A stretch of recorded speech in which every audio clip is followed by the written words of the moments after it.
Good evening, everybody.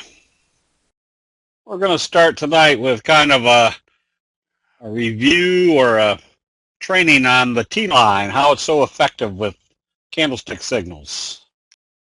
So we're first going to go through the PowerPoint session, and then afterwards I'll open it up to live charts.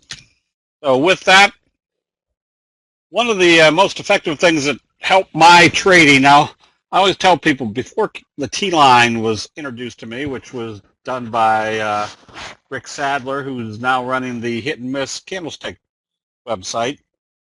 He was one of my first private training students that came down from Alaska, and we sat in front of the screen for a, or did I say hit and run? What did I say? Hit and miss?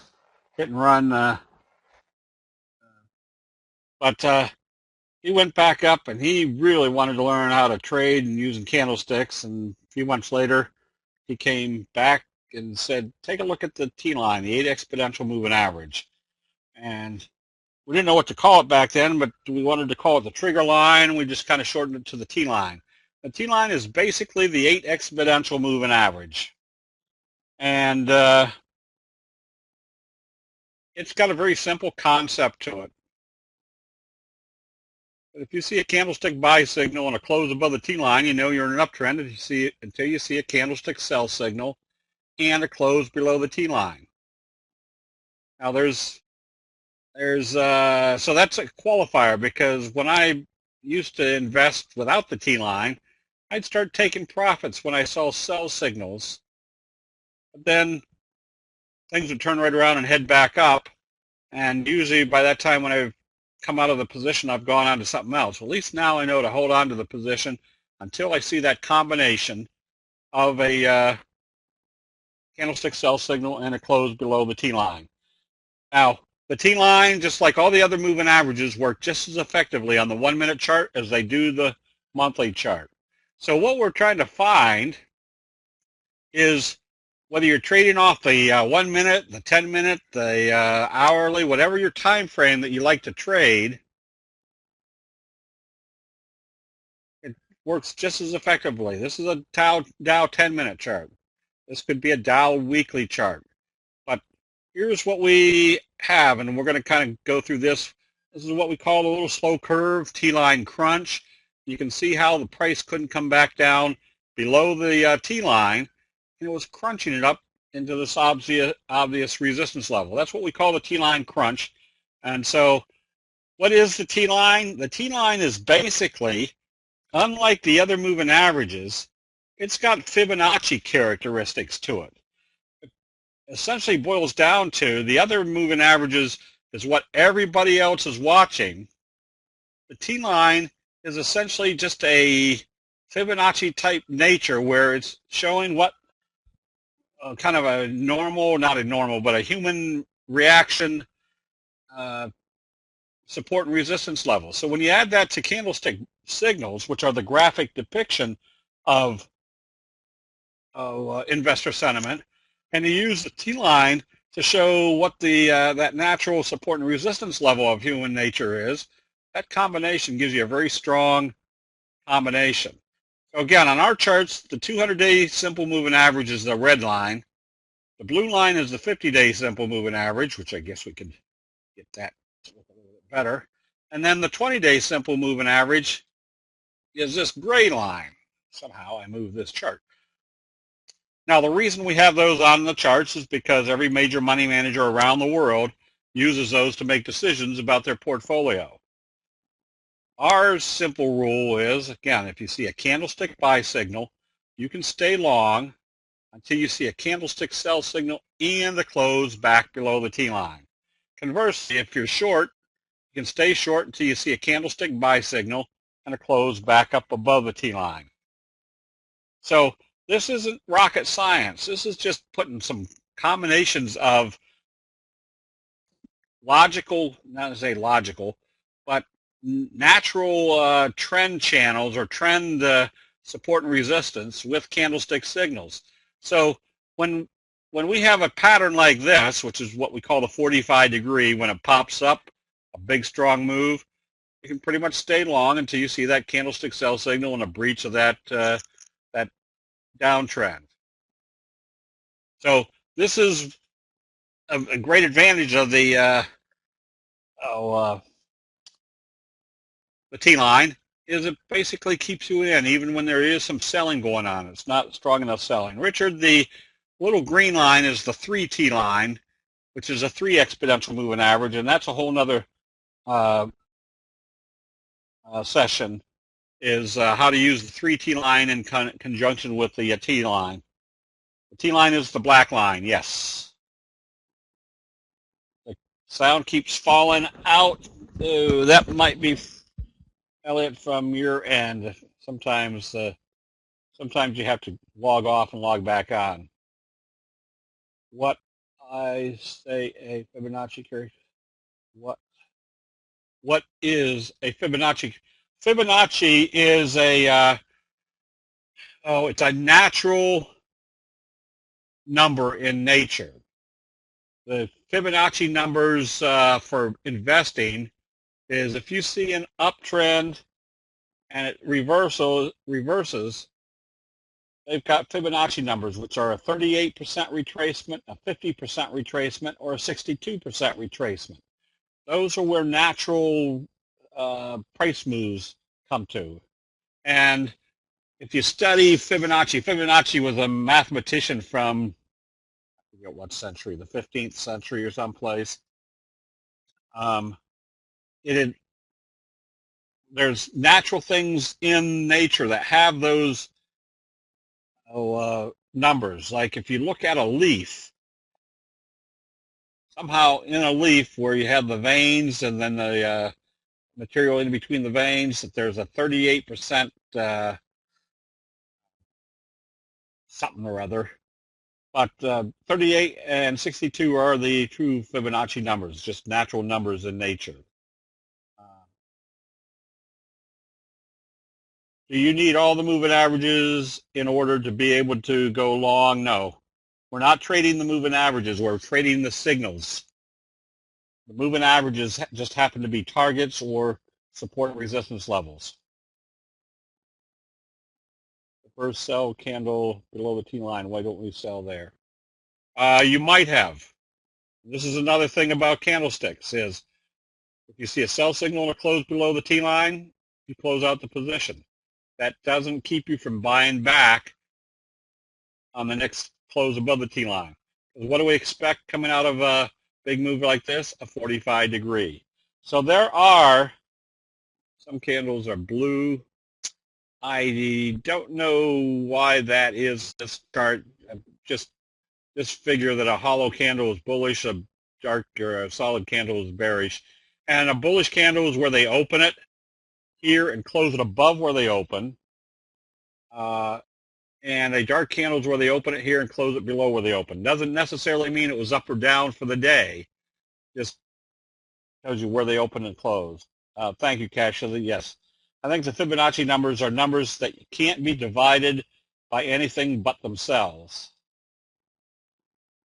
Or in this case, as Cash is pointing out or showing, if you take 1 and 1, it equals 2. If you take 1 and 2, it equals 3. If you take 2 and 3, it equals 5. 3 and 5, and it goes on in that progression.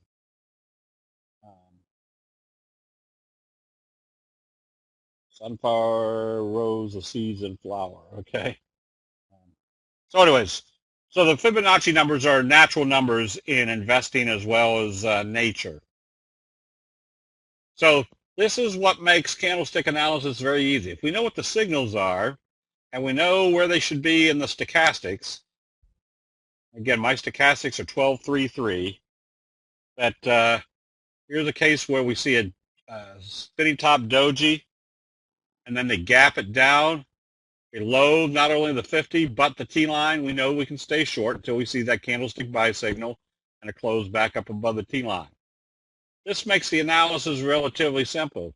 What happens when they breach a support level? They come up and test it to see if it's going to, they come up and test it to see if it's going to act as resistance. Is it time to sell? It is when they can close back below the T-line. Now you're in the next downtrend. So the candlestick signals have truisms with the T-line. That is, the further away you move away from the T-line, the higher the probability it's going to come back and test it. So that makes it even that much better when you see the price start moving exuberantly fast, and then you start seeing potential reversal signals. What do you want to do if you see it open lower the next day after a doji? Very simple rule of the doji. They're probably going to move it in the direction of how they open it. So if you're up here in the overbought condition, and you're that far away from the T-line, and you see some potential sell signals, the first sign of selling, you take your profits, because where are they going to bring it to? Back to the T-line. Again, the 3 T-line is this 3 exponential moving average, and we'll go into a whole another training on how to use that in combination with the T-line to get in and out of positions much faster. So if we know that they're going to take it lower, where's our first target? Probably back to the T-line. Now, what's the worst case scenario, or what's one scenario? They bounce it and bring it back up doing our J-hook pattern. We could always buy back in. But why risk it? Close it here. You can always buy it back, but you don't want to hold on to something like I used to do, way on down. And if I bought here and saw it up here, I didn't want to take profits, because, boy, what if I took profits and they turned right around and skyrocketed and became one of the biggest price moves of the year? Boy, would I look stupid. Well, at least now I know I can take profits and buy it back when it says to buy back. Otherwise, I'd be buying here, I'd watch it reverse, I didn't want to take profits, and I'd be selling back here thinking, why the heck, right about where I bought it, why didn't I take profits up here? Did you discover the T-line by yourself? No, Paul, one of my private training students, Rick Sadler, introduced the T-line to me. Now, that's another benefit of candlesticks, is we know that candlesticks work. That's the obvious, because the first rule on Wall Street is if something doesn't work, it disappears very quickly. Candlestick signals have been around for 400 years, and it's not that it's anything new and dynamic. It's just that it's been just within the last 30 years or so that it started becoming, say, exposed to the U.S. Trading markets, because not that it was being hidden, it was just nobody ever paid any attention to it. But the Japanese rice traders that developed it didn't become wealthy in Japan using it. They became legendarily wealthy. They were the powerhouse in Japan for centuries. So very simple rules. The further away you move from the T-line, the higher the probability. Once you start seeing sell signals, they're going to bring it back to the T-line. It also allows us to decide when to take profits and when to get back into a trade. This is what we call the T-line crunch. You can see how they brought it up, and when they started taking profits up here, notice the one thing they couldn't do. They couldn't close it below the T-line. So if you took profits right in here, you could be buying back here. A lot of people, I say a lot of people, I always had the problem of, boy, if I took profits, they weren't going to fool me to get me back in and then turn it right around again and take away some of more of my profits. I wouldn't get back in, even if I could see it was going back up. That was before candlesticks came along. At least now I know this is an area to start taking profits. And if they do a J-hook T-line crunch, you can always buy back in.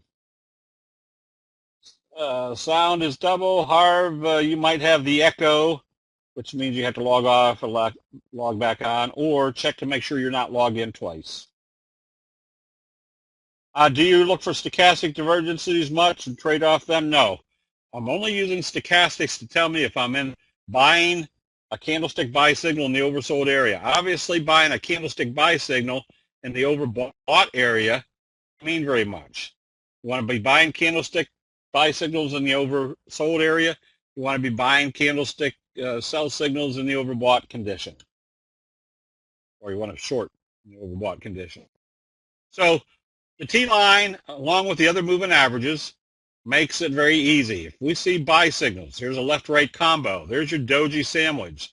There's your J-hook. And notice what the J-hook involved. T-line crunch. They couldn't, once they hit the 50, they couldn't back it off below the T-line. Took it right back up to the next resistance level. Where'd they back it off? They couldn't close it below the T-line. So if I took profits here, I'm buying back here because it told me they weren't closing below the T-line. If I took profits here, I'm buying back here. If this is a 10-point move and I only make 8 points on it, I have no problems with that. I just want to know that I'm not holding on to something when I should be out that might be heading right back down here. I'll get out when it's time to get out. I'll get back in when it's time to get back in. And I'm looking for those patterns, like our fry pan bottom. We can tell that this fry pan bottom was working, and how long did it work? Never closed below the T-line, so it gave us a good visual indication that this fry pan bottom was still working. And then, so when did we start taking profits? I don't have all the charts here, but remember our simple rule that the further away you move from the T-line, the higher the probability they're going to come back and test it. Well, up here, we still don't have any sell signal. So what do? We flip to our 10-minute chart. Because if we're way up in the overbought condition and we're that far away from the T-line, we want to see what the 10-minute chart is doing. As soon as we see on the 10-minute chart that they're starting to turn around, we can take profits without having to wait for the daily chart to move. No, I use the daily charts to tell me which direction the trend is in. Then if I'm day trading something, then I go to my 10-minute chart. No, this is a daily chart, but this could be an hourly chart. It could be a 1-minute chart. They all look exactly the same. It's called fractal. The 1-minute chart looks like the daily, looks like the monthly. Whoops, hold on. Can you use the T-line or moving averages when a stock price is in consolidation? Yes, basically it's going to tell you that it's in consolidation. So some people ask, well, what do you do when it's bobbing up and down above the T-line for a while? Pretty much tells you don't want to be in it. There's no trend to it. Use stochastics just for verification, like in VSI. You see what this was. SRS. You want to be buying the candlestick buy signals when the stochastics are in the oversold area. There's about 6 or 8 patterns that are very effective from candlestick analysis.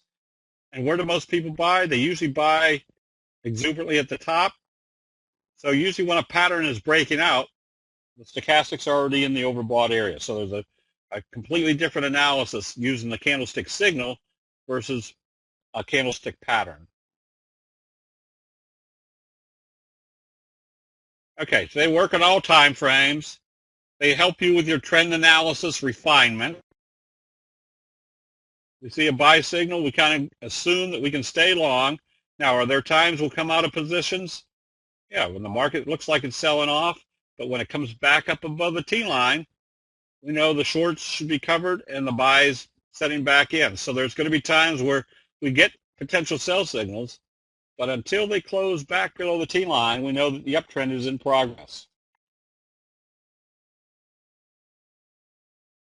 So it also helps with big price moves. A lot of people are afraid of a big price move, but using the T-line tells us what's happening after that big price move. In this case, when we see a big price move, what do we expect? We expect a 45-degree, which is very simple.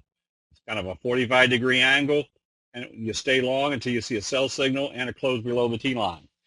So somebody will point out and say, well, there's a bearish engulfing signal and a close below the T-line. Is that time to get out? The answer is yes, provided the next day they open it lower and start trading it down. Why is that? Because up till that point, we can see the T-line's been acting as an uptrend. So we definitely need to see a candlestick reversal signal confirmed. The fact that they opened it the next day and traded right back up told us the T-line was still in effect. So the longer the T-line is maintained, the more compelling that sell signal needs to be to tell you there's been a change of investor sentiment. So even on an intraday chart, this could be a 10-minute chart. Big initial price move, what did it tell us for the rest of the day? That they weren't really backing it off, that if we were in this stock or had bought early in the day and it was up big, was it what they call, were they ready to reverse it and take it right back down? Well, the 10-minute chart may tell us, no, they're still holding this one, that there isn't any sellers coming into it. So this is what I'm looking for. If there's a big announcement, what do I want to see as far as the reaction to it? A lot of times, often, there's an announcement and they'll whipsaw it, or it comes out, there's great news and they immediately sell it off. We want to see what that actual investor sentiment is telling us. So anytime I see that big price move, I want to see what it's doing based upon the 10-minute chart. And notice on this chart, not only couldn't they back this off to the 10-minute or to the T-line, you can see you're in a strong uptrend because they weren't even backing it off below the 3T line. Big price move. This looks like an intraday chart. We have a big price move, and you can see for the rest of the day, they weren't really selling it off. They were staying up above the T line. So it just helps. A lot of people say, well, I don't want to buy something that's already up 3, 5, 10, 15, 20%. You do if it's telling you there isn't any selling coming out of it. Usually there's a very simple rule with candlesticks. The bigger the price move, the more compelling you're going to be in an uptrend. So even if you can analyze trend channels, top, bottom, top, bottom. Top, what do we expect up here? Probably another reversal. However, notice what they weren't able to do like they did over here, taking it back down below the T-line, taking it back down below the T-line. This is your T-line crunch. That's telling you they aren't selling it off yet, so what should we be prepared for? Let's see whether they have pushed that up through the T-line. So we can watch what they're doing at this resistance level. The more they keep pushing it up, the more it's telling us there's a different dynamic in this trend, that now I'll be looking at something that's going to move much higher. Now, also, usually in an uptrend, what happens during the day, usually first thing in the morning, they sell it off. Then you sit and watch to see what it does, to see if the uptrend that was prior to that is still in progress. And usually in an uptrend, they'll sell it off in the morning and buy it in the afternoon. This is just kind of confirming that they aren't selling it off, that once you start seeing, if you're getting ready to buy something, but the market opens up to where it's down 45 points in the morning, and after a while they bring it back up above the T-line, now you can get ready to buy because you know your uptrend in the overall market, the 10-minute chart is telling you they're still buying. If you're trading overnight and the next day, should you use daily hour, 10-minute? No. Remember, the signals and patterns are the cumulative knowledge of everybody buying and selling during that particular time frame. So if your 10-minute chart looks real good going into the close, that has absolutely nothing to do with what the investor sentiment might be the next morning. It's completely different. So at that point, once the market closes, now you look at what your daily chart was telling you. Were they still strong? The 10-minute chart or anything intraday is not relevant because the next investor sentiment is going to be whatever it is 14 hours later. What do you check for between the hourly, 10-minute, and 1-minute charts? Minutes on the chart. Oh, you want to see that, make sure that, if I'm trading off the 10-minute chart and it's starting to look good, then I'll flip down to my 5-minute chart to make sure the 5-minute chart is not getting toppy and ready to turn back down, because if it is, that's telling me the 10-minute chart's going to fizzle out. And if the 5-minute chart looks good, then I get my entry ready by going to the 1-minute chart to make sure the 1-minute chart is still confirming the 5 and 10-minute charts. So again, that's a whole different, again, very simple analysis of what's going on each chart time frame to tell you that the bulls or the bears are in control. You also apply to earnings. Does this also? Yes, and we'll get to that also, Diane. But basically, if you go back to the simple statement that the candlestick signals are the accumulative knowledge of everybody buying and selling during a particular time frame, that if they're buying going into the close, knowing that the earnings are going to be announced right after the close, that means probably people that have a lot more insight or knowledge of what's going on in that company than we do are still buying. So are there times you get surprised? Definitely. That's why they're called surprises. But I would say that for every time I get hit with a negative surprise, that the charts have made me good money 4 or 5 times on the other side. Even the up candles open under the line. Oh, I don't understand. What's that? You have a way to scan, find breakout above the T line. Yeah, you can write any formula you want to, especially in the chat room. If you just ask Ed C to write you a formula for what you're looking for, he can write it up for you real quick. Will we get a recording? I guess so. Let's see. All right, we'll get to the live charts here in a little bit. Yes, the uptrend is still in progress. We'll get to that. And the candle you're showing, the blue arrow, when would you have closed? On this one, well, look where we were. On the blue arrow, this is when I would have been buying. Because there was my bullish engulfing signal. There's another bullish engulfing signal. And where was it doing it? Right here on the T line. So if this is my 10-minute chart, I might be taking profits up here because notice what's happened on the 10-minute chart. Look how far away you are from the T line. So if I took profits, so it pulled back, where do I want to buy back in? Right here on the T line, they're showing that they're starting to buy. Now remember, the T line is not a moving average that everybody has on their, not everybody, hardly anybody has this on their chart. So it's not like it's moving back to a level that everybody's watching. It's just kind of its own natural support and resistance. Exponential on the T line. Jill, yes, I'm looking for at least a minimum of 200,000 shares a day, which takes the universe of 10,000 stocks down to about 2,700. And in less than 20 minutes each afternoon, even if you're a neophyte at candlesticks, you're going to be able to find the best 2, 3, 5, 7 trades for the next day, as many as you want. But I'd look for the positions that have enough liquidity in them that when I decide to buy, I can get right in. When it's time to sell, you get right back out. You don't have to wait 5, 10, 20, 30 minutes to close out the position. Would you have bought? Yes, that's the whole point of this chart. It's telling me this is the profit taking. Profit taking's over. Does this have some strength? Definitely, because they gap this up. A lot of buying, now profit taking. Now there's probably more buying occurring. So anytime I see that early morning gap up, I want to see if they're taking it up and taking it right back down. If I can see they're starting to hug the T line, I know that I'm in a good trade.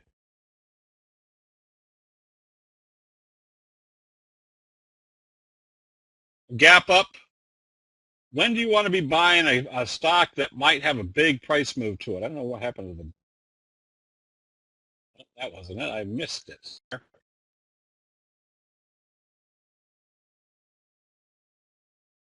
Ah, if you see a big gap up and this is when you want to buy, do you buy here? Do you buy here? Do you buy here? Well, as long as you can see, I might not be buying here because I know they're profit taking, but then I can see they're buying on the T line. I can be buying here. They pull back again, I can be buying here. Now, once I buy it here, does that mean the next thing they could take it right back down? Certainly. But at the point that I'm buying, based on a big move off the open, they aren't, at that time that I'm buying, it means they're still in their buying. You use the 3T? No, the 3T is just kind of an indicator to tell you when you're getting too far away from the T line. Now, the T line becomes your support and resistance, and we'll get to that here, work on that. So here's our buy signal.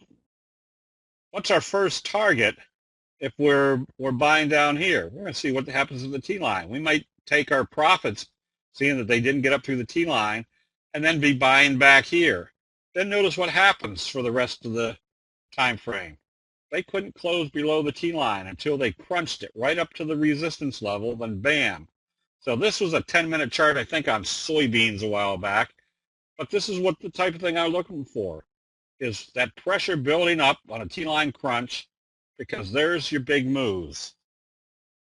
That's where your risk reward becomes great, or greatly in your favor, knowing what type of pressure is being built up using the T-line. This works on Forex, stocks, bonds, commodities, currencies, tulip bulbs, anything that has fear and greed in it. This is not a measure of a market. This is a measure of investor sentiment in any market. So when you see these big price moves, a big breakout, and then they pull back, notice in this case, they couldn't even bring it back to the T-line. They turned it right back up at the 3T line, told us that this big price move after the initial profit taking. So if I miss this, let's say I was watching this chart and then it pulled back, I say, man, I don't know when to be buying this. Then I can start seeing that they're starting to buy. This is this same signal right here, little doji bullish confirmation, and the fact that they're running up along the 3T line tells me there's still strong buying force in there. They don't even have enough weakness in this to bring it back to the T line, which again is way stronger than, or more indicative of what's going on versus the 50 or the 200-day moving average. The further away you move from the T line, the higher the probability they're going to bring it back up to the T line. And when you, this is what we call convergence analysis. We're in the oversold area. We're starting to see dojis right smack dab on the 200. We could be buying here because where do you think our first target is? Seeing what it does once it gets to the T line. If this was the candle that told us the bulls were starting to take control, where do we come back out? If they could close it back below the halfway point. The Japanese rice trader made it very simple. If that's where the bulls were taking control, if the bears were able to close it more than halfway down that candle, the bears are still in control. Close it right back out.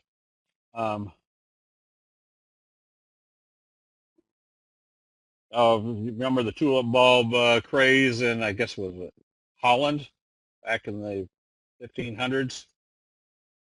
So again, this is the further away you move from the T-line, this is where the 3T line becomes more relevant.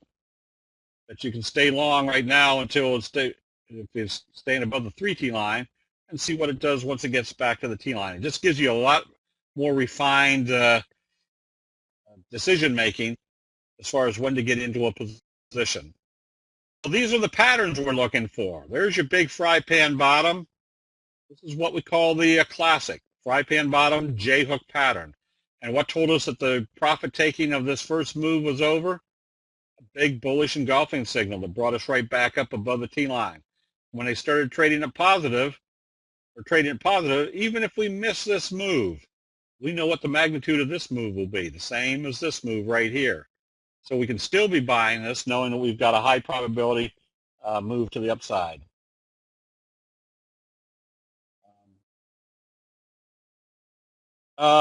Richard, yes, I get in.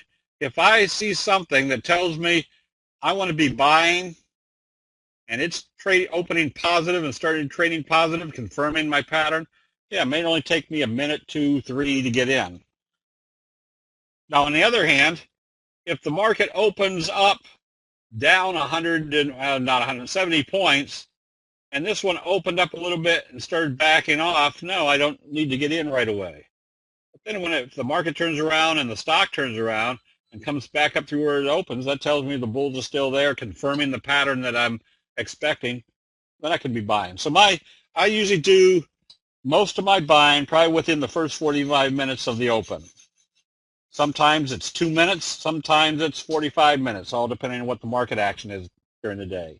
But obviously, if the market's selling off hard and you see a buy signal confirming the next day, you don't need to jump in until you see what the market is doing. You buy when the candlestick crosses the T line or above it. If I'm close to the T line, I want to see a candlestick buy signal and a close above the T line. If I'm way far away from the T line, like we saw over here, I'm going to buy. Remember, the number one criteria for buying and selling using candlesticks is the candlestick signals. The T line is just a confirmation. So if I'm right next to the confirmation, I'll wait for it to close above it. If I see buy signals that far away from the T line, then I know at least that's my first target. So there's many times where I'll buy here, and after a few days it fizzles at the T line, I'll get back out. But hopefully I've gotten out with a small profit or a break even. Jerry, that's up to each individual investor, whether they're buying the stock or the option. I've got accounts where we just buy stocks. I've got my little trading account where I just buy mostly options and futures. If I'm going to buy something, Grisella, I'm going to buy at the market. If I'm going to buy something, I don't care whether it costs me an extra 2, 3, 5, 7, 10, 15 cents, because I'm not buying it based on a 2, 3, 5, 7, 10, 15 cent move. I want to be in something that tells me it's the right direction to be in, because I'm hoping for at least a 10% move or greater. I see moving averages differ greatly on daily view versus a 10-minute chart. T-line may be above or below the moving averages. Or day swing trading, which is better? Again, it all depends on which. I mean, they're all going to be acting the same. If you're looking to buy, if a daily chart is looking good, but you look at your 10-minute chart and it's looking bad, that means you don't buy just yet. Wait for the 10-minute to confirm. So again, this is what I'm looking for: is I'm buying when I'm that far away from the T line, when the buy signals say to buy, looking to see what it does once it gets back to the T line. Let's see, we did that one. So we've got these patterns, a J-hook pattern, and we got our signals. We know what the pattern looks like, which is a strong up move, a pullback, and then a move to the upside again. And we can see how this pattern started with a little kicker signal. Notice how they opened it here and closed it here. The next day they gapped it up above the previous day's open and it went positive, telling us they're starting to buy again, making the pattern, and also they gapped it up where? Above the T line. That told me we could be buying in this because the pattern is setting. This was when today. We bought win down here when we had that little kicker signal and a close above the T line. We were buying the calls, made very good money. Where was our first target? Obviously 50-day moving average. Then it was setting up for what we call the bobble, where it hit the 50 area, pulled back, but notice what it couldn't do. It couldn't close below the T line. So when do we start buying? When we see it close back up above the 50. That tells us the J-hook pattern. Well, this opened higher today and traded back below the 50. And today was earnings, and that was telling us they're not buying aggressively going into the earnings. So if you had bought it, you should have closed it back out because it wasn't showing strength. I think it's trading down here right now. So that just gives you a framework of what should be happening with this pattern, a J-hook pattern and what we call the bobble.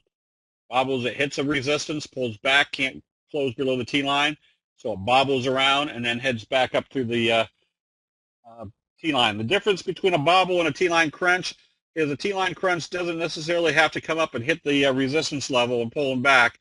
It may be just climbing right up along the T-line. On the other hand,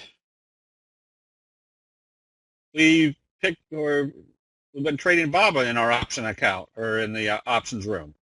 Big left-right combo that closed above the 50. Where was the next target? The 50. What do we want to see once it gets up to the 50? What type of signals it's telling us? Well, they took it up through the 50. Now there's another simple rule of using support and resistance levels. That if a resistance level is breached, they'll come back and test it to see if it's going to act as support. Well, you can see what happened yesterday. They took it right down smack dab to the 50, right smack dab to the T-line, and took it back up. And then today, what did they do? They did a little kicker type signal. It opened here and closed down here. Today, they gapped it up above the previous day's open and went this direction. What's that telling us? That's pretty much telling us that our J-hook pattern is in progress. Whoops, that wasn't it. And that wasn't it. Hit it wrong. That the next target is up here at the 200-day moving average. This is wave 1, wave 2, wave 3 to the 200-day moving average is about the same magnitude as this. Again, it just puts us in high probability situations of being in the right place at the right time. This was crude oil today on the 10-minute chart. 10-minute chart does the same thing. Notice our cradle pattern down here. Big down day, flat indecisive trading, bullish candle. So there's the cradle between the two trends. Where was the first target? Up here at the 200. In this case, it came back down to the T-line /50/20 and then came back up again. What did it tell us they were doing? That they weren't resisting at the 200. Stayed long until it closed back below the T-line. So again, this isn't rocket science. This is just taking common sense information. Bullish engulfing, close above the T-line. First target up here, shooting star, told us that they weren't going to go up through the 50, but then notice what happened over the last couple of days. They would open it right on the T-line and take it up. Today they took it up through. We'll be buying this one on positive trading because what's our next price move? Same magnitude as this move right here.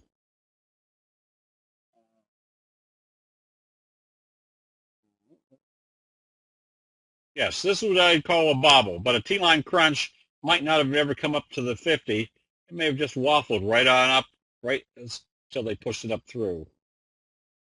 All right, so usually at the end of these sessions, we have a high-powered, arm-twisting special, making everybody buy something. Unfortunately, that's not true tonight. That was just kind of education on what happens on the T-line. All right, so let's take a 10-second break. I will bring over the live charts, and I'll show you some charts that, again, analyzing what the markets are looking like with the utilizing the T-line in that analysis. See if I can do this.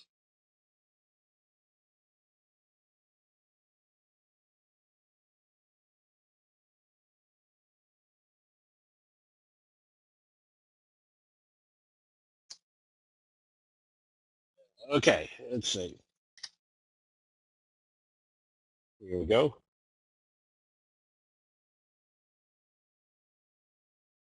All right, so to make the analysis of a trend that much easier, that much more,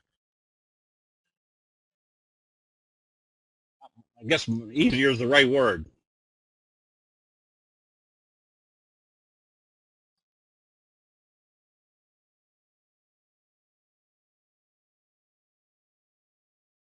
There we go. That fitting all right, Jim?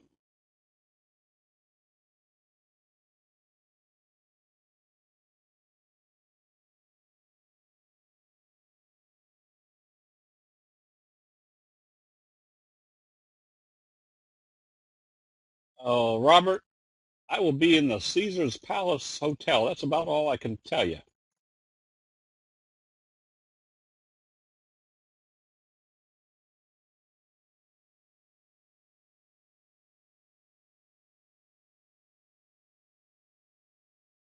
Okay, so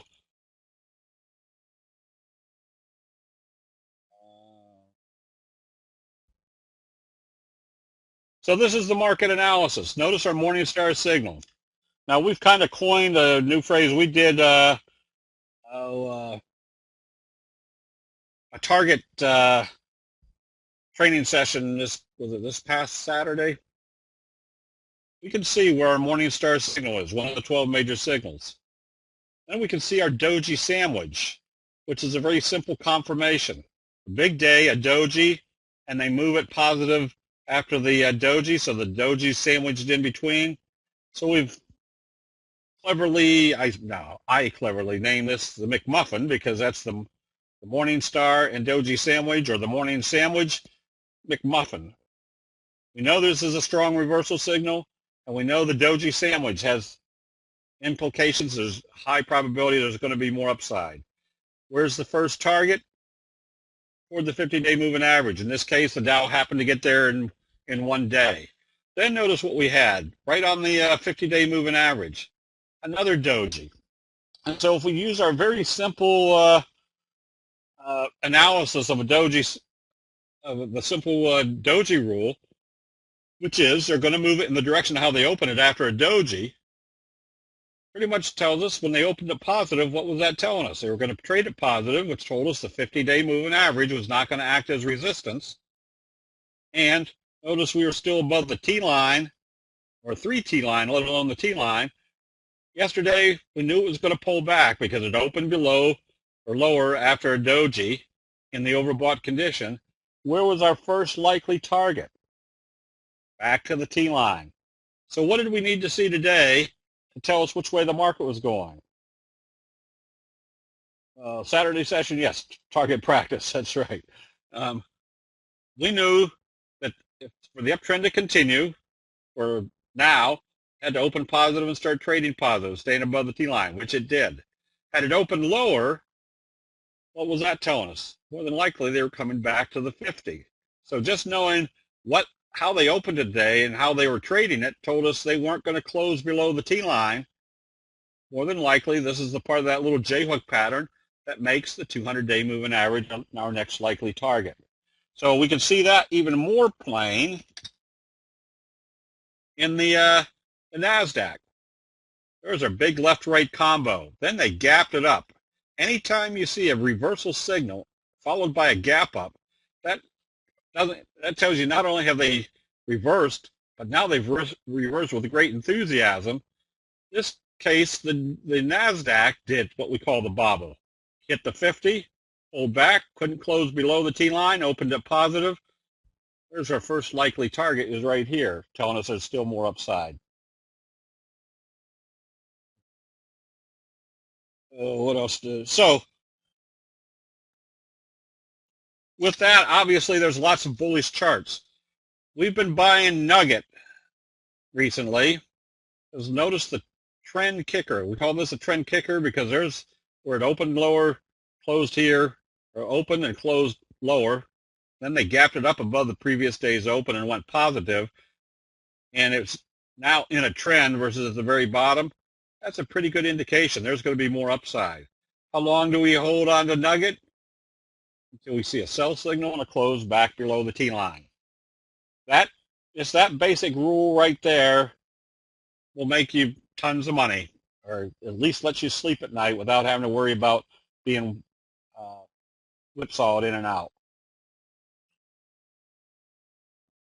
Blue was a stock that we were short because we had the big sell signal right here. We made good money on this move down here until we started seeing buy signals and covered the short position. But this is where I tell people observe the obvious. Where did we have this big bearish engulfing signal? Right smack dab off the 50. And which direction was this trend going? Smaller. You can see we were in a downtrend, and every time it hit a resistance level, it started trading off. But we covered our short position today, even though it didn't close above the T line. We're in the oversold area. We did a left-right combo. At worst, it's telling us they aren't selling off very hard anymore. They're kind of bottoming in here. It was time to take profits on the short side.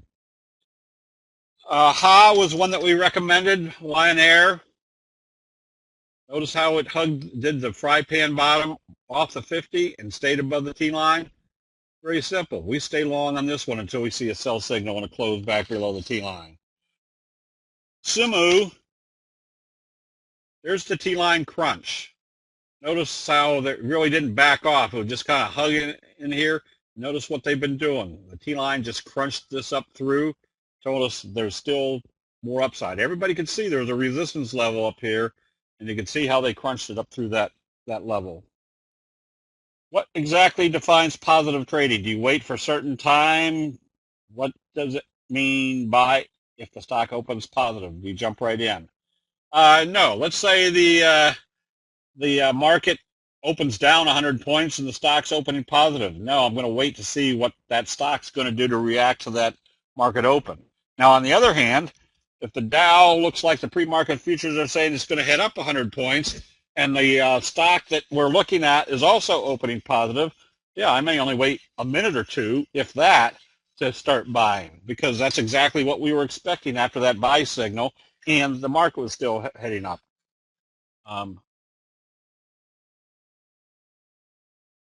So anyways, and we can do a whole session on the entry and exit strategies. They're very simple, logical entry strategies based upon what the candlestick signals are telling you and where it's opening the next day.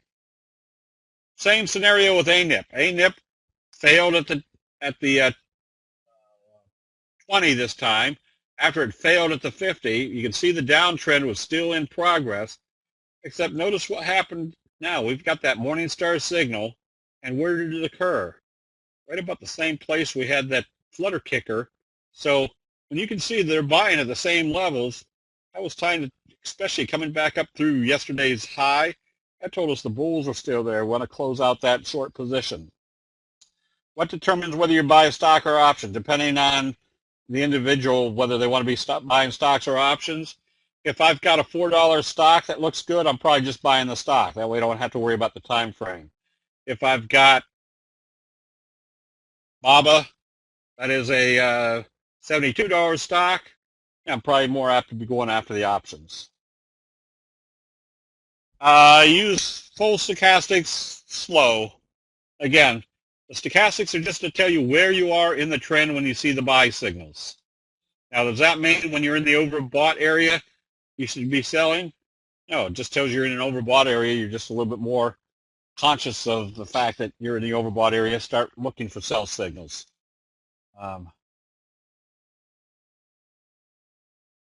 Yes, and that's why the charts will tell you when it's time to start coming out of some of these trades based upon the graphics showing you that the bulls are starting to step in. We've been in Cala here for a little bit. There was the cradle type pattern down here. There was the break of this downtrending channel. There's your J-hook pattern. Today it did a left-right combo. And notice the one factor. They couldn't close this back below the T-line the whole time. So if this is wave 1, I'd look for wave 3 to be about the same magnitude.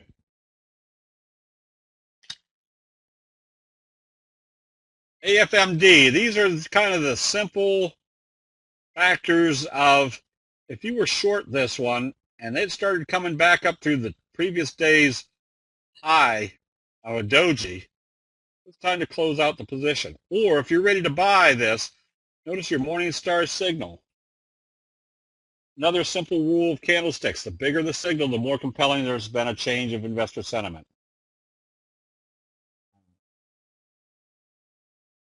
They J-hook a breakout pattern, buy upon the breaking the highest point. Calvin, I'll get to one of those. You've got a few options of when to be buying on a J-hook. Here's another one. This is eyes that David L. pointed out in the chat room over the last couple of days. There's your big bullish engulfing signal.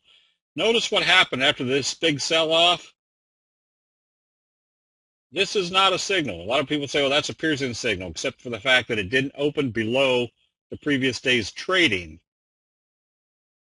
So that told us that when we got to the first resistance level, start looking for some selling.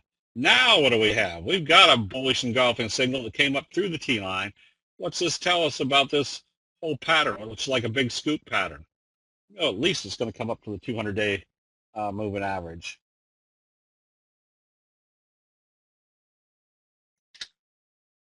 The XCM, there's your kicker signal. This is the strongest of all the signals. Notice how it opened here, closed here. They gapped it up above the open and went this direction. That tells me there's high probability there's going to be a lot more upside. Anytime you see that kicker signal, like right here, the results are usually a very strong price move. This is BG.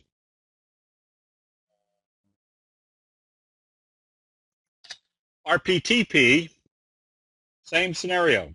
Kind of a little teeny scoop pattern, but now you have a close above the T-line. Where's your next target? Probably up here, which would also coincide with the 50-day moving average.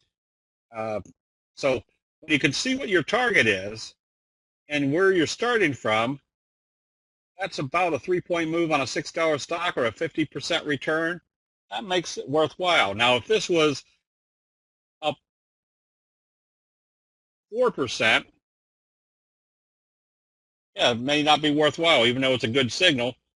You're still looking for stocks or prices where your upside potential is worth the risk-reward factor. RZ, I have no idea. I've had slow stochastics on my charts for 40 years. I wouldn't have any idea what the fast stochastics will do for you. That's right. Tomorrow's option expiration day, except tomorrow's option expiration day when options have now become a major, major factor.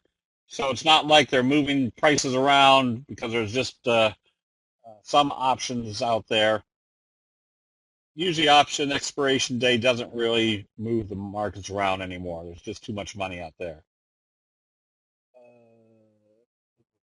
What was...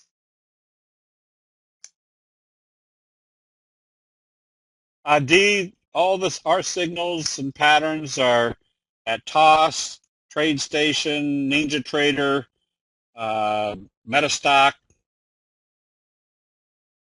or TCNet, and our formulas for all the signals are right on the website. All you have to do is copy and paste them.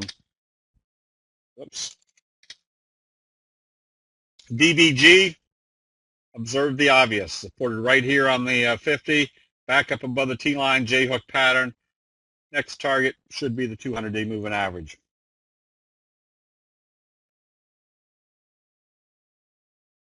You can get them, the formulas from the website, or if you come into if you're a member and come into the chat room, all you have to do is ask Ed C.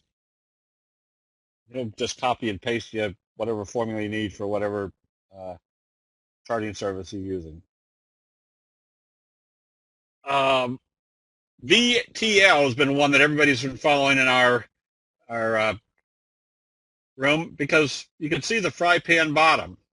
And when it started breaking out, where do you think the first target was going to be? The 50-day moving average. From here to there was a good 70% return. The fact that it came all the way up here in the overbought area, that far away from the T-line, this is a prime example of where you go to your 10-minute chart. And when your 10-minute chart did the first sell signal, notice the characteristic of the move today. Basically, there wasn't any real red candles until you saw this big shooting star. And it opened lower. Where do you think the first target was going to be? Back to the T-line. Put a support there and go back up. Why risk it? You take your profits in case it does do this. So this just gives you a much cleaner, faster exit strategy so that you're not sitting up or up here and then at the end of the day giving back most of your profits.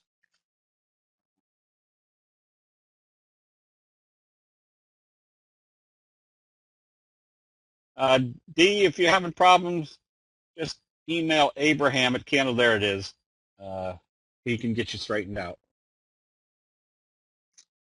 Okay, now what was I doing? So anyways, this is a very good example of where you go to your intraday chart. And the reason you start watching your intraday chart up here is what's our factor that told us we might be well overbought? Look how far away we are from the T-line.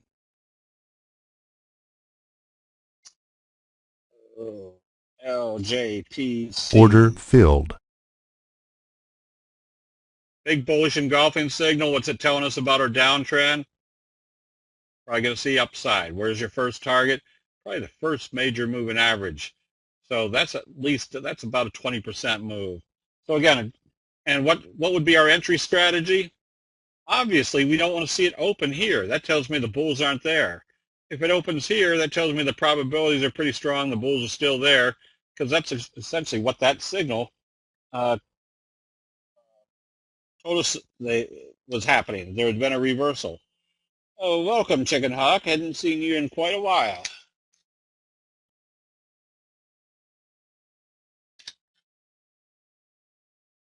Well, what was that?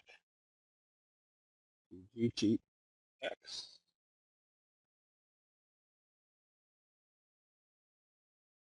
I think this is what I wanted. It doesn't look great, but it's again telling us the next probability move is up here. Now, they've been playing CPA in the chat room.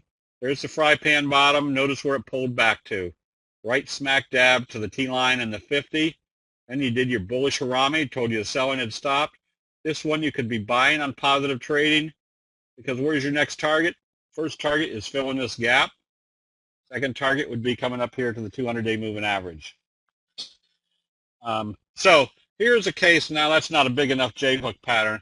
Somebody was asking earlier, do you buy when it breaks out? That's more conservative. Or if you got a number of days where you see it curling up, you can start buying when it's starting to curl up, knowing that the first target is that high. This is because there's a bull in China. So you don't appear to use support resistance levels such as the previous day's high, low, close. No, I use the candlestick signals. Remember, the candlestick signals are my number one priority for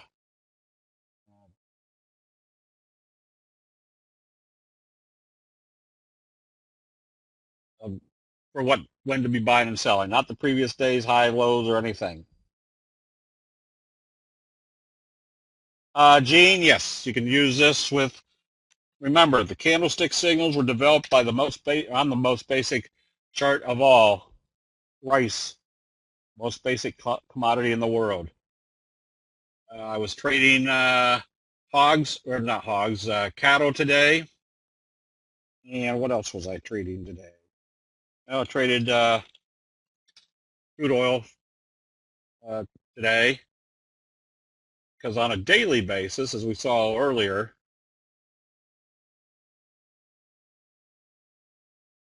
had it waffling and then broke out of this little downtrending channel, had a good run right here.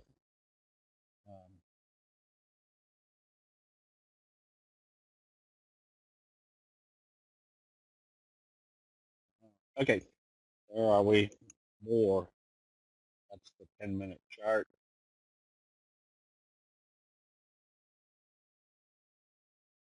That's LRN. There's your little scoop pattern. It closed above the T-line today. Well, the morning star signal, which now makes that mini scoop, usually you have a slingshot effect to the upside. So you buy this one on positive trading, and very simple. You'll want to see it close back below the T-line. Does the bullish engulfing have to be below the previous day's trading or just below the body?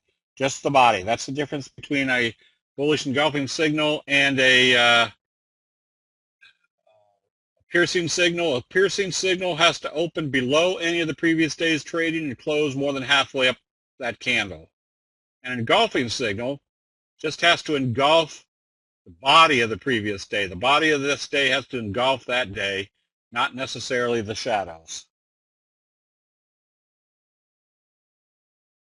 CLVS,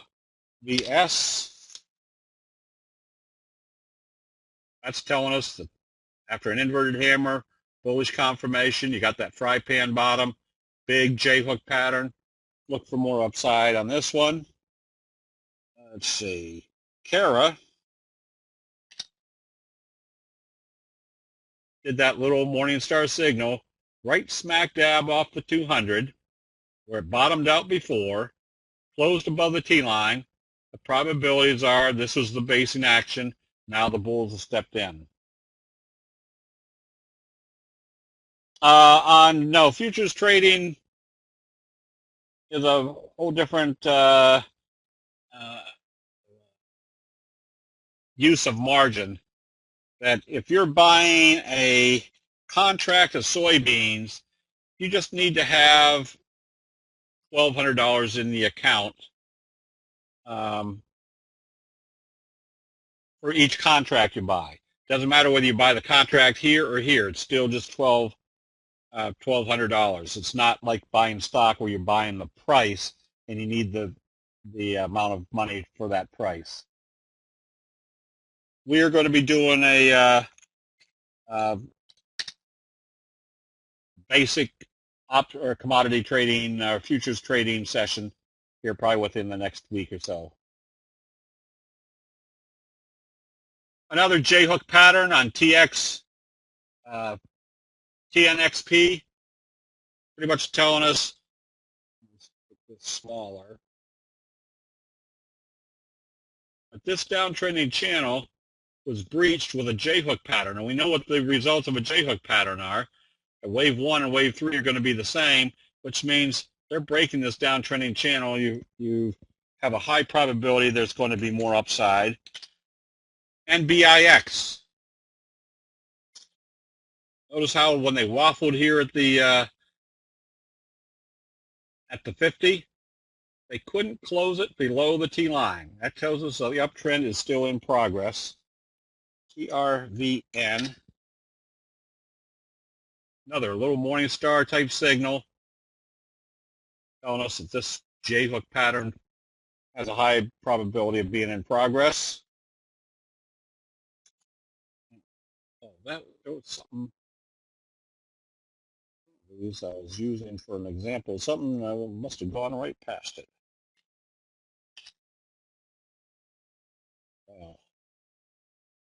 That's great. Read my own handwriting. Now, Kendai is a example. There's that scoop pattern. And so this is what kind of distinguishes between a reversal and a down day and an uptrend. There was our buy right here, that little scoop. What do we expect coming out of a scoop pattern? A strong slingshot effect to the upside. Notice that we didn't have any sell signals. And notice 2 days ago, it opened here and closed here. Now remember, that is not a sell signal. Because if this was a dark cloud, it would have had to have opened up above this level, and it didn't. This was just a down day and an uptrend. And then was the other characteristic that we can identify that told us it wasn't really strong selling. They haven't even closed it below the 3T line, let alone the T line. So this is one where you just stay long until you see a sell signal and it closed below the T line. And then on the short side, the only one that really showed any weakness going into close was SUM. And notice what it did today. It came up and used the T line as a resistance and traded back down. So you can still short this one on weakness, because what's it tell us about, what's the trend telling us? We've got a trend channel. This is with the top, and here's the trend channel on the bottom. So there's our next likely target.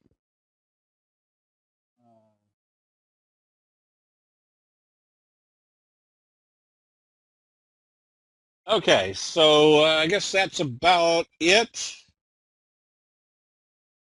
Any general questions on candlesticks?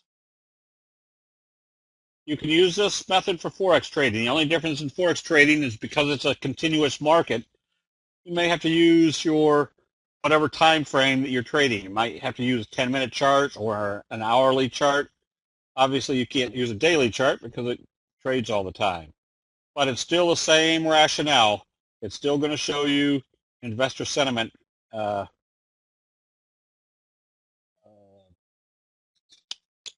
whatever time frame you're trading, which means you're not going to have gaps and that type of thing, but you're going to have a lot of candlestick reversal signals.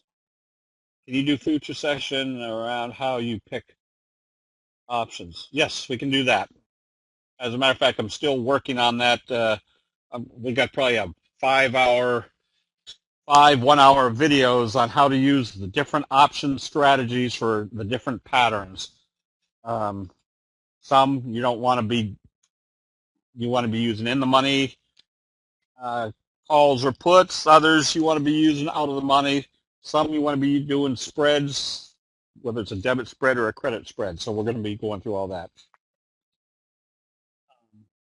How do you join the daily chat room? Sam, our membership is, I think, $97 a month. With that, you get our 2 or 3 stock picks every day.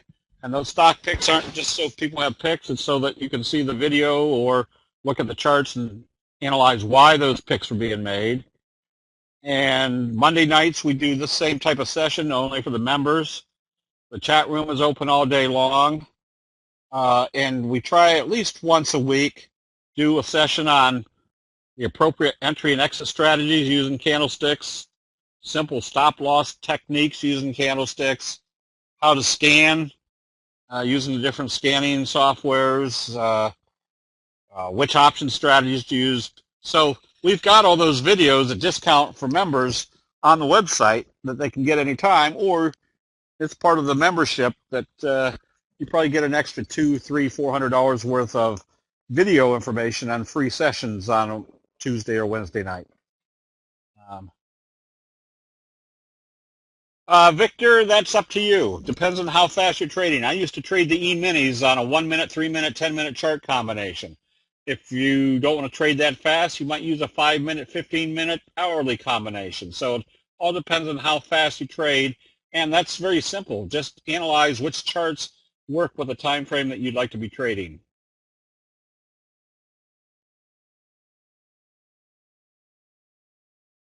Okay, let's see. I wouldn't have bought it today. Because first of all, I wouldn't have known about it today until you did the scans at night to see which ones had the biggest percent price move and which ones.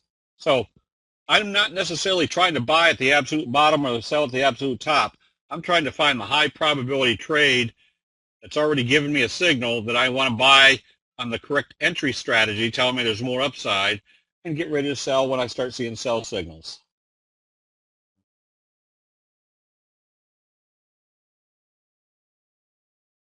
Let's see. This charting service, Jill, is CQG, which is kind of the grandfather of all charting services. Most of the, I think, Thinkorswim uses their feed. I'm not sure what the TradeStation does.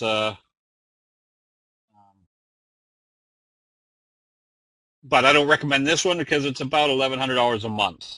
There's lots of charting services out there, basically, that are free now. Victor, yes, membership.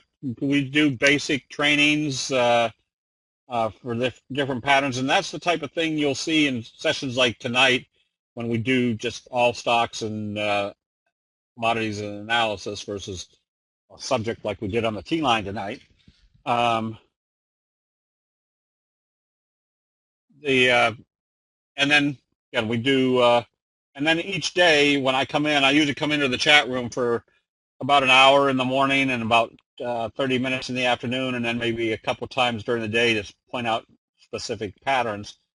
That's stuff that you the whole process of learning how to analyze candlesticks is all visual. So the more you see it, uh, the more you learn and get or recognize the signals and patterns.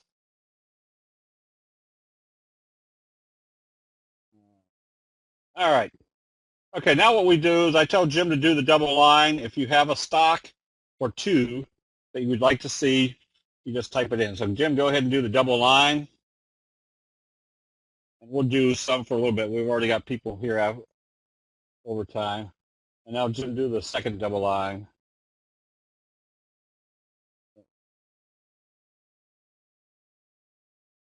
All right.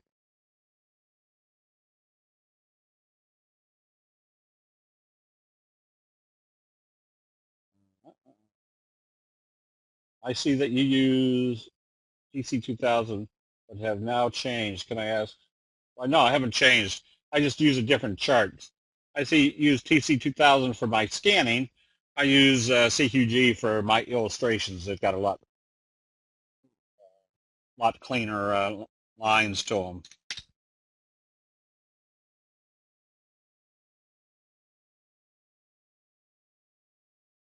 Oh, this was a 2-hour special session? Oh, I didn't know that. All right. Well, maybe we still have to stick around for a little bit. But we'll still kind of try to orient everything toward, well, everything is going to be oriented toward the T-line. Now, here's one that's kind of what we do call the bobble. Hit the resistance, pull back. In this case, it pulled back through the T-line, but to the 20. So you can be buying this one on positive trading because that would tell me the J-hook pattern is bobbles in progress. If this is wave 1, wave 3 should take us almost up to the 200-day moving average. DAXS did a left-right combo. That's a doji followed by a bullish engulfing signal, very strong signal. You can be buying this one. It's just not had a good trending chart up until this point. So you at least can figure to go up to the 50-day moving average. Apple, we haven't been in this one now for quite a while because, as you can see, there's no trend to it, and there's no way you could trade it. So don't trade it. Go on to something else right now where at least you can see the trend. Apple will have a trend again at some point. You can come back in at that time. The Russell 2000, which was trading below the 50, had to come back up above the 50 to tell us that this downtrending channel was still not in progress. If it opens positive tomorrow and starts trading up above this level, that pretty much tells us our next target is up to the 200-day moving average, which basically implies we'll have a few more weeks to the upside. We closed out CANF a few days ago because you can see there's nothing here. This is in a big wedge formation. You want to be someplace else when you can't see there's any trend to it. And this one is a nice fry pan bottom with the breakout right here at the resistance level, the 50. I wouldn't be afraid to be buying this one on positive trading. And all you have to do is use the T-line as your stop. Anytime you see a fry pan bottom, just hold it, and as long as it doesn't close back below the T-line. Loco, which broke out but then came right back in, and you're trading back below the T-line, there's no trend to this one either. You want to be back out of this one. FCX, another one that if it opens positive, you've got the J-hook pattern bouncing right off the T-line, making wave 1 and wave 3 taking you up to the 200-day moving average. Now, again, this is all predicated on that the assumption is right now the markets are still strong because they stayed above the T-line. You want to stay, want to assume that we're still in an uptrend until they get up to the next resistance level, which would be the 200-day moving average on the indexes. DXCM is a kicker signal, a strong one. Broke the downtrend with a kicker signal. Expect more upside. And usually I will go, this will probably be on our recommended list tomorrow just because it is a kicker signal. TGNA, doing a J-hook pattern. Notice the left-right combo that broke us out. Now came back up, and notice the one simple factor. They couldn't close this one below the T-line before they started to take it back up. Look for the J-hook pattern to the upside. And TSM, this one failed when it got up here to the 200. Now you're in what we call the bobble, or the as long as it stays above the T-line, you can stay with it. If it closes below the T-line, now you know the next target is probably down to the next support level. I'd be ready to close this one out on weakness tomorrow. And LCI, this one you can buy. You have to assume that you're at least going to the top of the trend channel, which would probably also equate to coming up here to the 50-day moving average. Foot Locker, this one, if you were short, the hammer signal today made it very simple. If they open this and start trading above today's high, close it out. You're in the oversold area with a hammer signal. At least you know the first move should be back up to the T-line. If it fails, then you could always look to go short again. Oops, that one's not coming up. Lamb, Dollar Tree, where I get most of my clothes. Bullish Harami, nothing here yet. If you're short, you get ready to cover this one on positive trading tomorrow. You're just getting too much strength down here in the oversold area. The only way to stay short is this has to open lower and start trading lower to stay in it.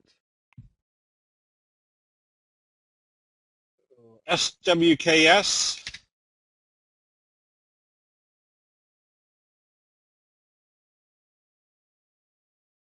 Doji gap up. If this one opens positive, it's confirming this reversal, plus it's breaking this downtrending channel. At least you know you've got some running room to get up to the first level, resistance level. And AHT, Another little J-hook pattern. You can be buying this one on positive trading. You probably just want to watch to see what it does when it gets to the 50 because that's coinciding with this downtrending channel. And let's see, FXC is the Canadian dollar. Stay long. That's a J-hook pattern also, coming out of your scoop pattern. Likely target is the 200-day moving average, which pretty much implies that the dollar, U.S. dollar, is still heading lower. Netflix, when it gapped down today, we were watching it, but by the end of the day, they were selling it off. So that's a good prospect that they could be bringing it. The only thing is you're right sitting on this support level, but if they trade it lower, especially back down through today's low, that means your next likely target is down here to the 200-day moving average. Silver, stay long, J-hook pattern. Goodyear, J-hook pattern. You can be buying this one on positive trading tomorrow. BTU, we had recommended this a few days ago, but it never got started. You can still be buying this one. It's not one of your best charts, but if it trades positive, breaking through this little level, at least you know you're in an uptrend. But right now, it's not one of your cleanest charts as far as a trend direction. ADI, this is what we call the doji sandwich. You can see that it's in an uptrend. It started with this doji gap up, your best friend. Now, if it opens positive tomorrow, you have a potential of another big day, the same day, same magnitude as that move. All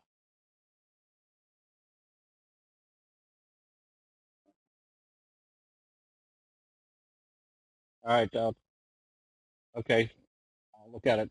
Take a hop. Whoops, that's not what I wanted to do. That's a good looking chart. Steel case. This is select comfort, J-hook pattern. Notice what it used as support, the T line, and then bounced off the 50 and up. Good prospect of going up to the 200-day moving average. XOP, same scenario.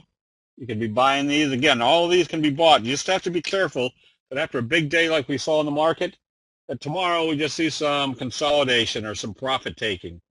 So just be aware of that. But a lot of these that are doing J-hook type patterns, you can be buying them on strength. And that would mean that the market wasn't selling off dramatically and they were still buying these stocks. SJI got through the 200. This one you can be buying on positive trading. Just don't let it close back below the 200 until the T-line catches up. Did I do that wrong? Yes, I did. ABMD. Left-right combo, kind of a cradle pattern. Look for at least a 45-degree back up into this range. So the reason I looked or gotten custom or look for these patterns is, once again, when I started this, I was the worst investor in the world. I was doing everything ass backwards.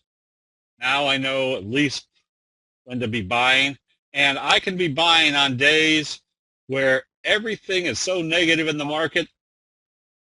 All the talking heads are telling how bad things are, and you start seeing buy signals.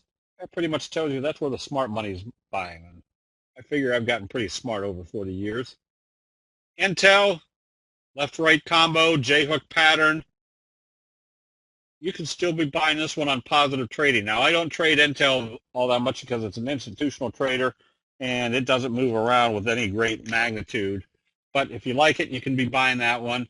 CSIQ, another J-hook pattern. Just stay long until you see a sell signal and a close back below the T-line. NVCR. Oh, can't tell you there. All I can tell you is you want to stay long. If I was, because you don't have enough information right now, but based upon the bearish Harami, so you don't even have stochastics or anything, I would use this level right here. If it came back through there, they're doing some profit taking. I'd come out of it. ExxonMobil, You stay long. Again, an institutional trader doesn't move around very much, but the implication right now is going to move to the 200-day moving average. MLM. Yes, I would stay short.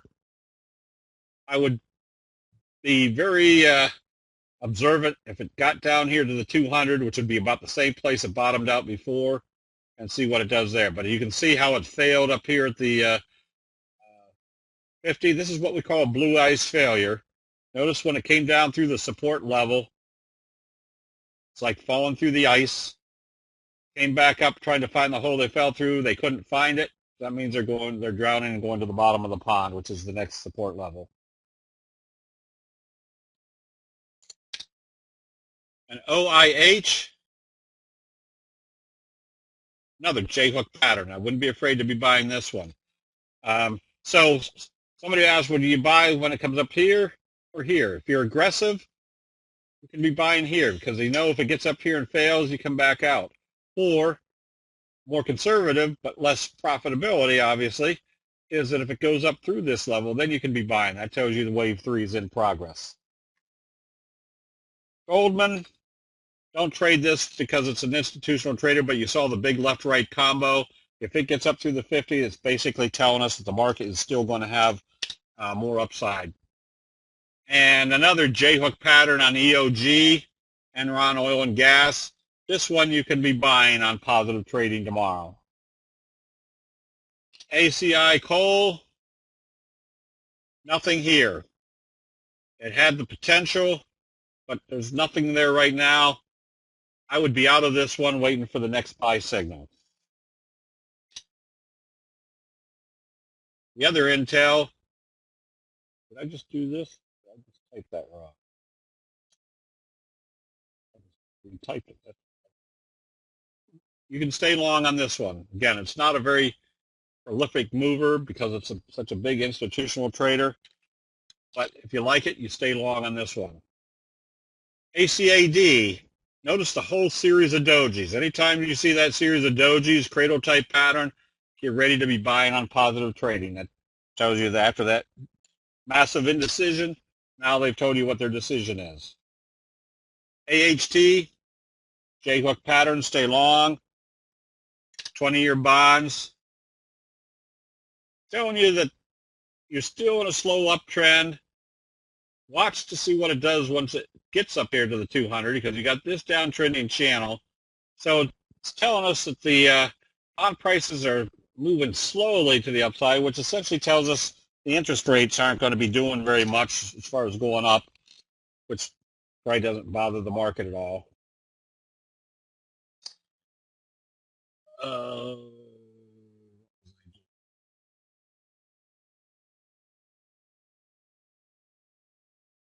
FLTX.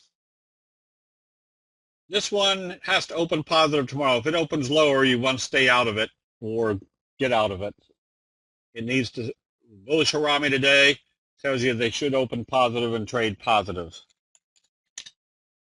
Tells you that the selling has stopped. UTHR, another one you can buy on positive trading. Just watch the downtrending channel, which basically in this case would be the 20-day moving averages. When I say watch, you can watch by seeing what type of signal occurs at those potential resistance levels. Smith & Wesson, or I'm sorry, Skyworks, little doji gap up. This one you can buy on positive trading. And GMCR was in a downtrend. It's still in a downtrend. There's your evening star signal. And where did this occur? Oops. I think there was kind of a whole trend line down through here. So this is why you watch to see what it does at these major moving averages. The evening star signal told us they're still selling this one off. We did SJI, right? Yes. You can buy this one. Positive trading, SPX. Oh, that one doesn't come up over here. The SPY. Doing the J-hook pattern also. Tazar. Tazar, you could buy this one. You can see it's not a very clean chart. I would be trading something else other than Tazar at this point.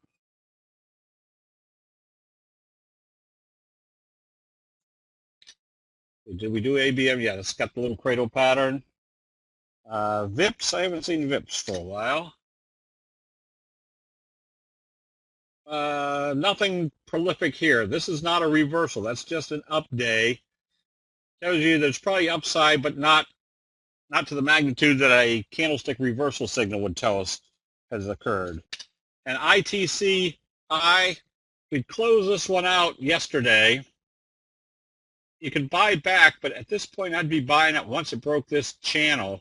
Otherwise, you'd be on a very slow mover. The nice thing about this one, though, is if it does start moving, it's got the potential of doing another 25, 40% to the upside.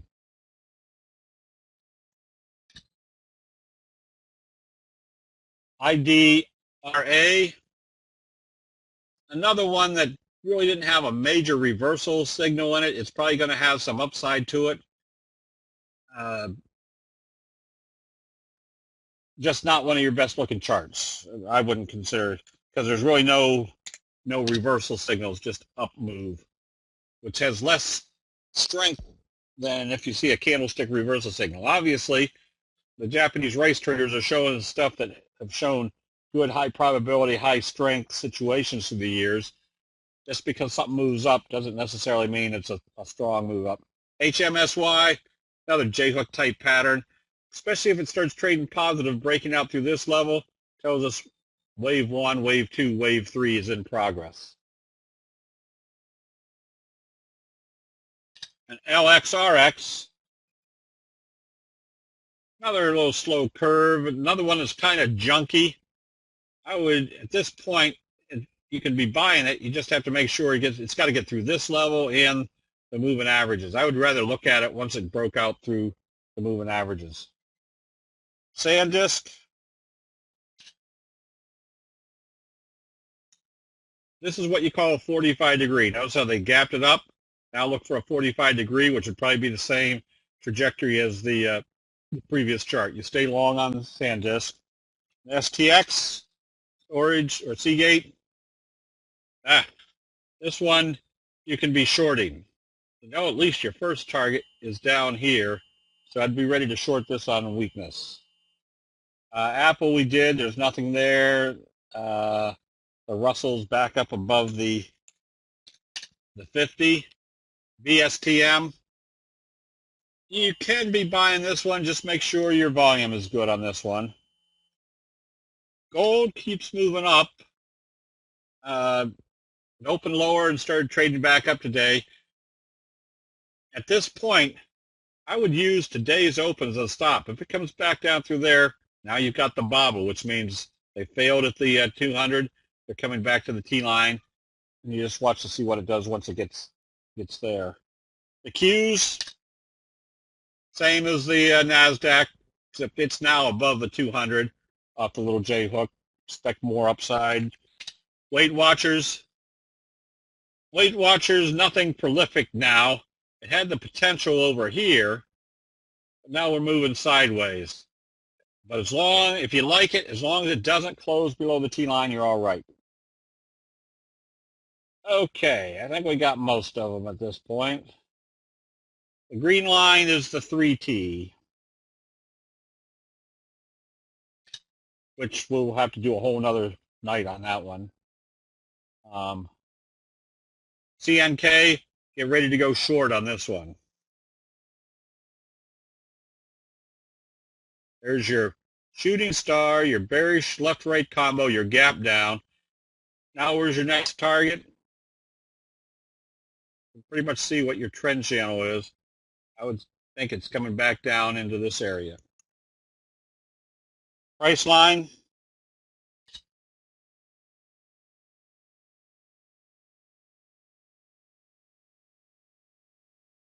Price line, stay long as it stays above the T-line. UTF, arrow, yes. I think the recording, if you registered or you just email Abraham for recording. There's a nice big fry pan bottom on UTF. And notice what it did. Came up through the resistance level, came right back, used it as support. There's your next target. At least there's your first target. So you got some running room to be at least in the right direction at the right time. And HR block, nothing here. If I was short, I'd be ready to cover it, but I wouldn't be going long on this one. There's no direction to this one. Silver, stay long as this stays above the T line.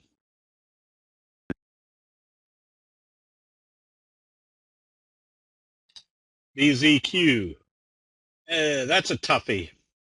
I'd be ready to go short on this one on weakness. There's your bearish J-hook pattern, your blue ice failure, telling you you're coming back down here to the, that's the ultra short Brazilian fund. All right, you stay short on this one.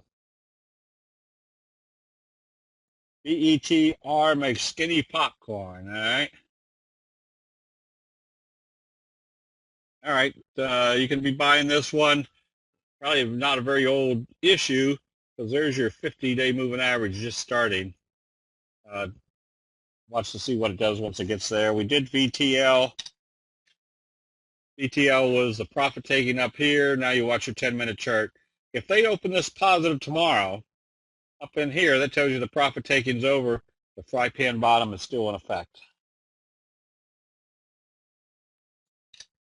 And HAIN, nothing here. You stay short until you see a buy signal and a close back up above the T line. Nike,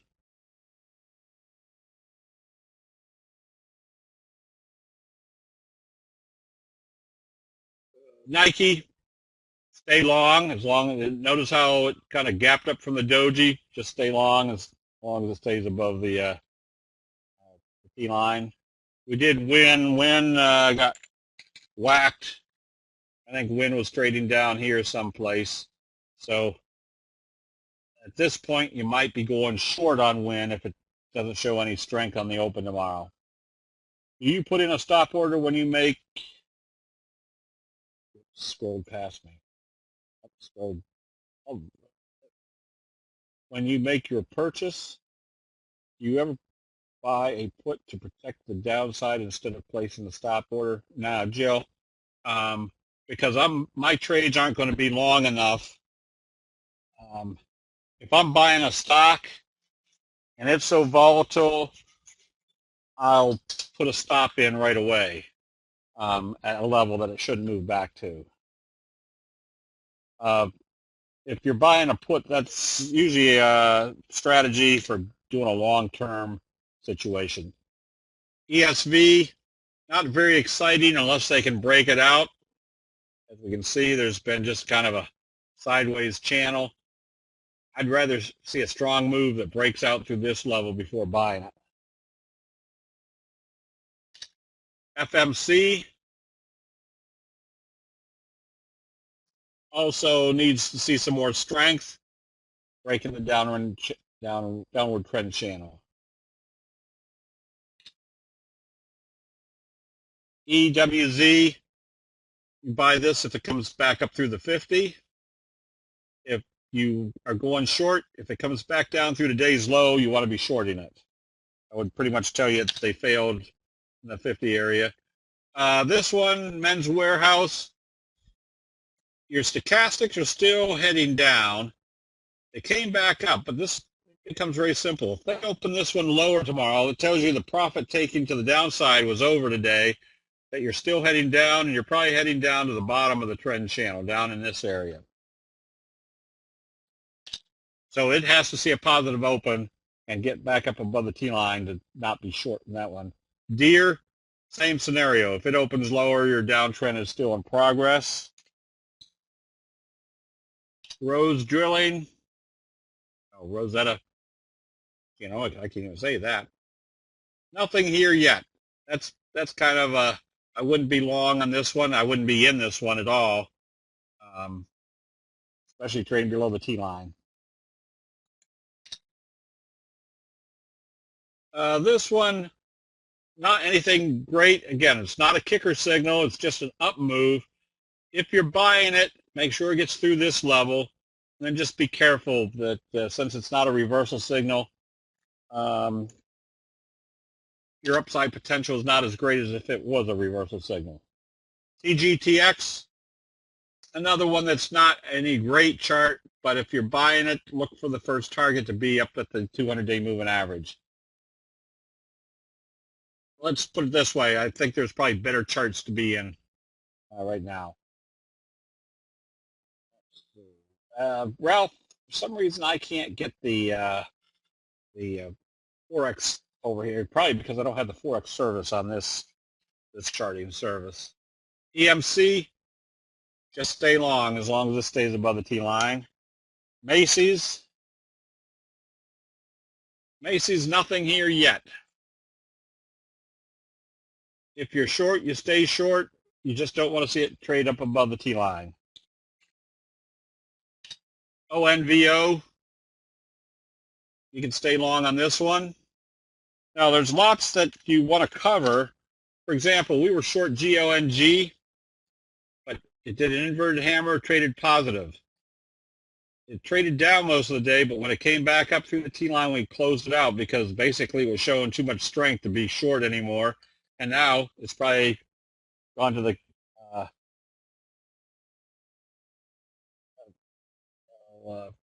now a good long position. So gaps mean nothing. No, gaps mean everything. As far as targets, or on the initial one, yeah, gaps. Everybody says gaps get filled, eventually get filled. They do, but they may not get filled for 2 weeks, 2 months, 2 years. We're looking for the trend after the gap until we see our sell signal.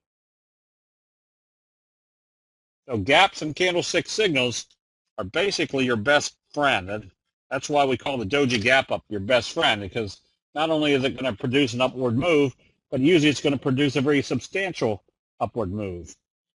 Crude oil, as you can see, is trading up a little bit positive again, using the 50 as support.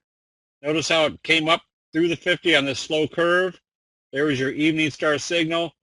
Pulled back right to the 50 and now trading positive and pretty much getting up toward the T-line. So right now we've got a couple contracts on the long side for crude oil. Yeah, silver usually follows the same as gold. This is the December contract of gold, which has been moving up nicely. It's backing off a little bit after hours. And then silver, that wasn't it. That's not it. I just have trouble pulling up silver. Silver got a nice little J-hook pattern coming up through the 50. Tells us there's probably more upside in silver. Facebook gapped up today at that wedge. If you see more strength, it's basically breaking this downtrending channel and doing it with your what we call the best friend signal, a doji followed by a gap up.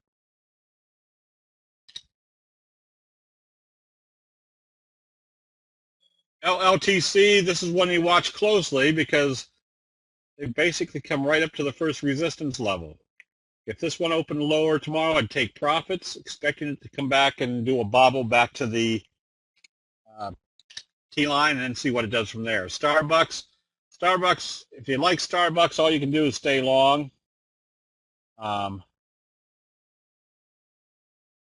Nothing that I get excited about on Starbucks, is just more of a long-term hold.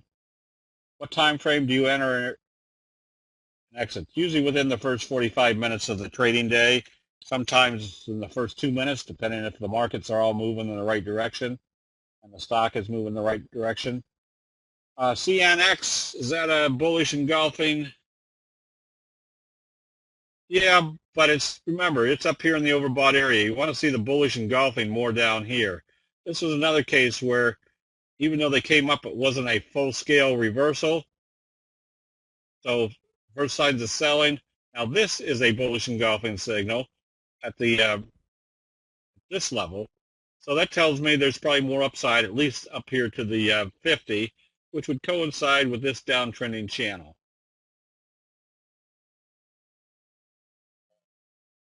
SKY. W.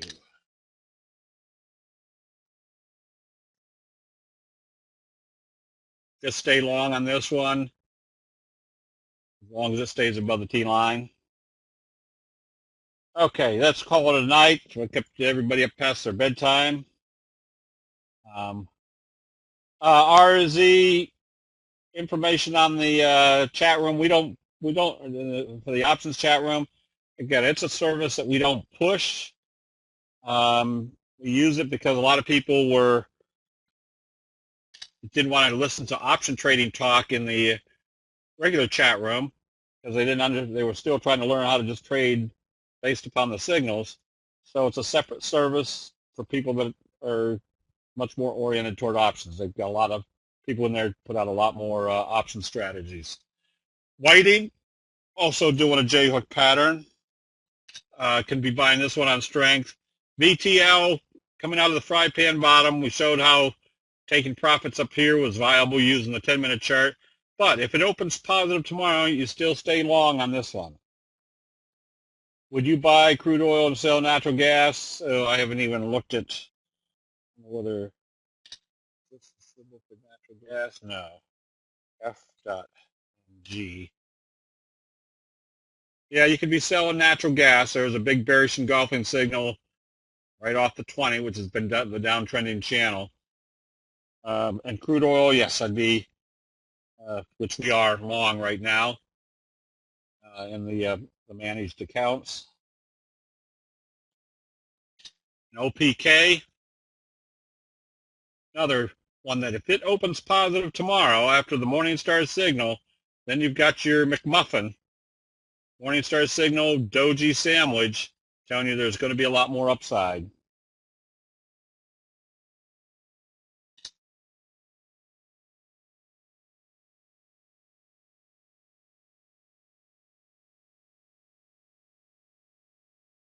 CRM, all you can do on this one is stay long as it stays above the T line. UNG, that's the natural gas fund. Stay short. This is the charts on here. This is CQG, but these are $1,100 a month. And HNTH, all you can do with this one is stay long. There's your wave 1, wave 2. Now you're getting to about the same length of wave 3. You just watch to make sure it doesn't close below the T line. Okay, let's call it a night. I'd say I will be in Las Vegas over the weekend, so if you're in that area, I think there's Saturday night. There's a cocktail party with all the speakers out there: Hubert Centers, Chuck Hughes, Steve Primo. So if you're working with some of these folks, is a good place to D. We will be at the Caesar's Palace.